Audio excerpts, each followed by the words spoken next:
ఈ కార్తీకములో ప్రప్రథమం ఆరంభం నాడే గురువు అనేటటువంటి ఆయన ఎంత ఎత్తు మీద ఉండాలో అంత ఎత్తు మీద ప్రతిష్ఠ చేశారు మాన్యులు ప్రధానమంత్రి శ్రీ మోడీ గారు.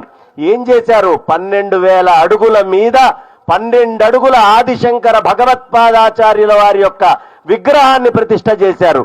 అంత అద్భుతమైనటువంటి పెద్ద విగ్రహాన్ని మోడీ గారు తీసుకొని స్థాపించారు. ఇక మనం స్టాచ్యూ ఆఫ్ లిబర్టీ అని అమెరికాలో తీసుకున్న, స్టాచ్యూ ఆఫ్ యూనిటీ అని గుజరాత్లో తీసుకున్న ఏ విగ్రహం అయినా ఆ శంకర భగవత్పాదాచార్యుల వారిని తీసుకెళ్లి పెట్టిన ఎత్తుతోటి పోలిస్తే ఆయన పాద అంగుళీయకం దాటనంత ఎత్తులోకి గురువుని తీసుకొని వెళ్లి కూర్చోబెట్టారు. గట్టిగా ఒక్కసారి నిజంగా మీ కరతాళ ధ్వనులతో మోడీ గారిని ఎంత అభినందించినా చాలా తక్కువే.